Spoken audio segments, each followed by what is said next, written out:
warahmatullahi wabarakatuh. Kami dari kelompok 1 akan mempresentasikan hasil diskusi kami tentang struktur membran sel dan proses transport antar membran. Sebelumnya, saya akan perkenalkan anggota kelompok 1 yaitu Ani Alifah, Esa Puspitasari, Ernia Wahyunise, dan saya sendiri namanya Erika Kusma Beldani. Langsung saja pada pemateri pertama, Esa. Pengertian membran sel. Membran plasma adalah berbagai sel yang membatasi bagian dalam sel dengan bagian sekitarnya. Membran ini dimiliki oleh semua jenis sel. Pada sel hewan dan protozoa, membran sel terletak di bagian terluar sel dan terletak di bawah dinding sel pada sel tumbuhan dan bakteri. Membran plasma terdiri atas susunan molekul protein, lapisan senyawa, lemak, fosfolipid, dan air, karbohidrat, dan sedikit kolesterol. Setiap lapisan senyawa lemak terdiri atas fosfat dan lipid. Model dan struktur membran sel menurut para ahli. Model Charles Overton 1895.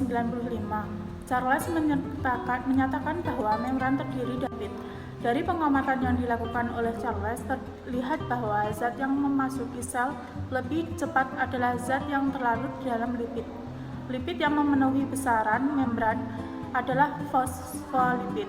Fosfolipid merupakan suatu molekul amfipatik dan yang berarti bahwa molekul ini memiliki daerah hidrolifik maupun daerah hidrofobik. Model Hume-Davidson dan James Daniel 1954.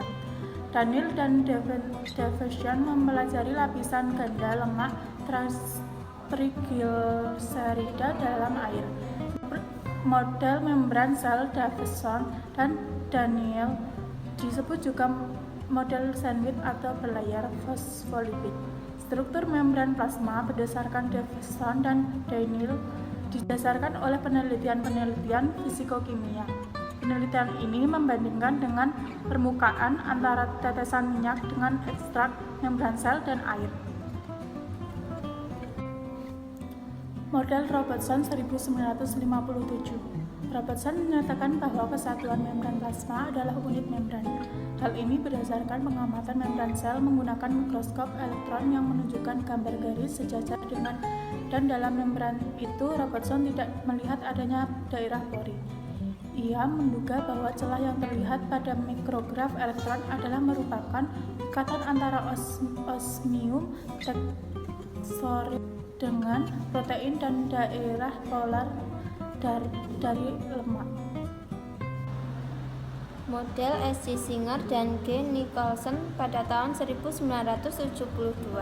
Teori fluid mozaik model adalah teori membran plasma yang dikemukakan oleh Singer dan Nicholson yang masih berlaku hingga saat ini. Menurut teori ini, membran plasma terdiri dari lapisan lemak bimolekular yang di sana sini terputus oleh adanya molekul protein. Pada molekul mozaik fluid, membran merupakan suatu mozaik dari molekul-molekul protein yang bergerak naik turun dalam lapisan ganda fosfolipid yang bersifat fluid. Selanjutnya adalah struktur membran sel. Membran sel atau bisa disebut membran plasma ada pada sel hewan dan tumbuhan. Pada sel hewan, membran sel menjadi lapisan terluar karena sel hewan tidak memiliki dinding sel. Sedangkan pada sel tumbuhan, membran sel menjadi lapisan kedua setelah dinding sel karena sel tumbuhan memiliki dinding sel. Membran sel terdiri atas fosfolipid, yaitu lipid dan protein. Kepala fosfat adalah bagian terluar membran sel yang berbentuk bulat-bulat yang memiliki sifat hidrofilik, suka berkontak dengan air. Sedangkan lipid atau ekor asam lemak berada pada bagian dalam membran sel karena memiliki hidrofobik atau tidak mau kontak dengan air. Di dalam lapisan fosfolipid ada banyak macam bentuk protein, seperti protein channel, integral protein, dan peripheral protein. Ada juga glikolipid, glikoprotein, dan kolesterol. Glikolipid dan protein lain juga terletak di permukaan dalam membran sel. Sedangkan di bagian atas fosfolipid ada glikolipid dan karbohidrat sebagai lanjutan dalam lapisan fosfolipid. Dapat diartikan membran sel bersifat semi-permeabel atau selektif permeabel yang memiliki fungsi mengatur masuk dan keluarnya zat dari sel. Selanjutnya, sifat membran sel. Sifat membran sel yang pertama yaitu sifat dinamis. Strukturnya hampir sama dengan air yang kemungkinan besar molekul protein dan lipid dapat bergerak. Kemudian, sifat asimetris, komponen protein dan lipid pada bagian luar tidak sama dengan komposisi protein dan lipid pada bagian dalam sel. Selanjutnya, sifat berdasarkan kemampuan. Yang pertama, semi-permeabel atau sifat membran sel yang hanya dapat dilewati oleh molekul atau zat tertentu seperti gas dan air. Yang kedua, permeabel, sifat membran sel yang bisa dilalui semua zat baik cair maupun padat. Kemudian impermeabel atau sifat membran yang tidak bisa dilalui oleh zat apapun ke dalam sel.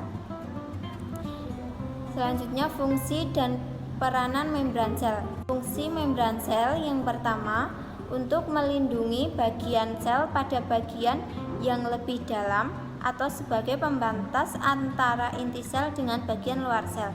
Yang kedua, untuk mencegah sel agar selnya tidak pecah dan untuk memperkokoh sel. Yang ketiga, sebagai reseptor dari rangsangan luar. Yang keempat, sebagai tempat untuk melakukan pertukaran zat transport molekul dan untuk tempat berlangsungnya berbagai reaksi kimia. Peranan membran sel. 1. Untuk pembatas lapisan yang kontinu. Lalu pembatas ini melingkupi sel, inti, dan organel. 2. Mendukung aktivitas biokimia yang berlangsung di dalam sel. 3. Pembatas yang bersifat selektif permeabel, yaitu untuk mencegah pertukaran molekul dari satu sisi ke bagian lainnya. Yang kedua, untuk komunikasi antar bagian yang terpisah dan memungkinkan substansi tertentu masuk ke sitoplasma dari lingkungan luar. Yang keempat, perpindahan suatu senyawa terlarut. 5. Memberikan respon terhadap rangsang luar. 6. Interaksi intraseluler membran plasma, memperantai interaksi antar sel dalam organisme multiseluler. 7. Transduksi energi terlibat dalam proses perubahan energi bentuk energi lainnya. Kemudian ada komponen membran sel. Yang pertama, membran sel atau biasanya disebut membran plasma pada sel hewan dan tumbuhan. Kemudian ada protein membran, yaitu protein yang terdapat pada membran sel. Ketika ada glikolipid yang merupakan molekul karbohidrat yang menempel pada lemak, sedangkan glikoprotein merupakan molekul karbohidrat yang menempel pada molekul protein. 4. Kolesterol. Kolesterol pada membran sel ini berada di antara molekul fosfolipid dengan bagian hidroksil yang memiliki sifat polar yang terletak di dekat kepala fosfolipid. Yang kelima ada oligosakarida yang merupakan gabungan dari molekul-molekul monosakarida yang jumlahnya antara 2 sampai dengan 8 molekul monosakarida. 6. Ada fosfolipid, merupakan golongan senyawa lipid yang mengandung gugus ester fosfat dan merupakan bagian dari membran sel makhluk hidup bersama dengan protein, glikolipid, dan kolesterol. Transport membran sel. Yang pertama ada transport pasif. Transport pasif merupakan pergerakan molekul melewati membran sel menuruni gradien konsentrasi, yakni berpindah dari larutan dengan konsentrasi yang lebih tinggi ke larutan dengan konsentrasi molekul yang lebih rendah. Dalam transport pasif ini ada difusi. Difusi memiliki prinsip jika tidak ada gaya lain, maka suatu zat akan berdifusi dari tempat dengan konsentrasi tinggi ke tempat dengan konsentrasi lebih rendah. Faktor yang mempengaruhi kecepatan difusi yang pertama yaitu ada ukuran partikel. Semakin kecil ukuran partikel, maka semakin cepat partikel itu akan bergerak, sehingga kecepatan difusi semakin tinggi. Kemudian ada ketebalan membran. Jadi semakin tebal membran, semakin lambat kecepatan difusinya. Lalu ada luas suatu area, semakin besar luas area, semakin cepat kecepatan difusinya. Lalu ada jarak. Semakin besar jarak antara dua konsentrasi, semakin lambat kecepatan difusinya. Yang terakhir ada suhu. Semakin tinggi suhunya, partikel mendapatkan energi dari bergerak dengan lebih cepat, maka semakin cepat pula kecepatan difusinya. Difusi terfasilitasi. Difusi terfasilitasi berlangsung apabila proses perpindahan molekul melintasi membran sel menuruni gradien konsentrasi memerlukan protein pembawa karir protein. Osmosis. Osmosis sebagai bagian dari difusi merupakan gerakan molekul air melintasi membran sel yang bersifat semi permeable menuruni gradien konsentrasi air atau melawan konsentrasi gradien solut. Transport aktif. Transport aktif adalah pergerakan molekul melewati membran sel melawan gradien konsentrasi. Pompa ion natrium kalium, ion natrium Na+, dan kalium K+ merupakan contoh ion yang dibutuhkan oleh tubuh. Namun ion K+ lebih dibutuhkan daripada ion Na+. Oleh karena itu, diperlukan mekanisme pompa natrium kalium yaitu dengan cara memasukkan ion K+ ke dalam tubuh. Pada saat ion Na+ akan dikeluarkan dari sel, setiap pemasukan 3 ion K+ diimbangi dengan pengeluaran 3 ion Na+. Eksositosis. Eksositosis yaitu proses pengeluaran zat dari dalam sel. Peristiwa ini melibatkan vesikula. Vesikula transport yang terlepas dari badan geologi dipindahkan oleh sitoskeleton ke membran plasma.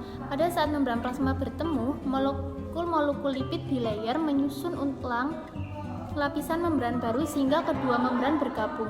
Setelah itu zat-zat yang ada dalam vesikula keluar dari sel.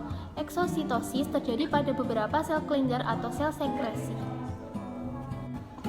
Endositosis. Endositosis yaitu proses pemasukan zat ke dalam sel. Terdapat 3 macam endositosis yaitu fagositosis, proses memakan benda padat, inositosis, proses menyerap zat air, dan endositosis.